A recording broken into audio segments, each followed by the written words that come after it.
தடியடி தொடங்கியதும் வேக வேகமாக மக்கள் சிதறி ஓடுகிறார். நடுவில் நல்ல லத்தி சார்ஜ் நடந்திருக்குன்றாங்க. மக்கள் சிதறி ஓடும்போது கூட்டம் எப்படி பிஹேவ் பண்ணும்?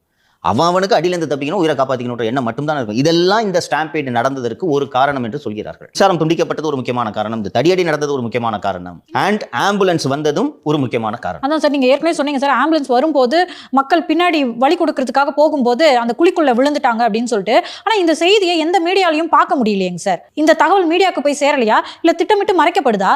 திட்டமிட்டு மறைக்கப்படுவதற்கான சாத்தியக்கூறுகள் தான் அதிகம் இருக்கின்றன என்று நான் நினைக்கிறேன். இப்போ இந்த குழியில் விழுந்துட்டாங்கன்ற ஒரு விஷயம் ஊடகங்களில் பரவலாக பதிவு செய்யப்பட்டால் மக்கள் இயல்பாக இவ்வளவு பெரிய பொதுக்கூட்டம் நடக்கும் இடத்தில் குழி எதற்காக இருந்தது, அந்த குழி ஏன் மூடப்படாமல் விட்டது, இவ்வளவு மக்கள் கூடக்கூடிய இடத்தில் குழியை ஏன் காவல்துறையும் உள்ளாட்சி நிர்வாகமும் அனுமதித்தது என்ற கேள்வி இயல்பாக வரும். இப்போ இந்த இடத்துல மீட்டிங் நடக்குதுன்னு பார்த்தாங்கன்னா கூட்டம் எப்படி சேருன்றது தெரிஞ்சு பக்கத்தில் எல்லா இடத்தையும் உள்ளூர் காவல் அதிகாரிகள் சுற்றி பார்ப்பது வழக்கம். அப்படி சுற்றி பார்க்கையில் இந்த இடத்துல குழி இருந்துச்சுன்னா இமீடியட்டாக மண்ணை போட்டு மூடுங்க. இந்த பகுதி யாராவது தெரியாமல் வந்து விழுந்துருவாங்க. கூட்டம் போய் அது மேலே விழலனாலும் தெரியாமல் நடந்தால் யாராவது அதில் விழுந்துறதுக்கு வாய்ப்பு இருக்கிறதுனால அதை மூடுங்கன்ட்டு உள்ளூர் காவல்துறை அதிகாரிகள் நடவடிக்கை எடுத்திருக்க வேண்டும்.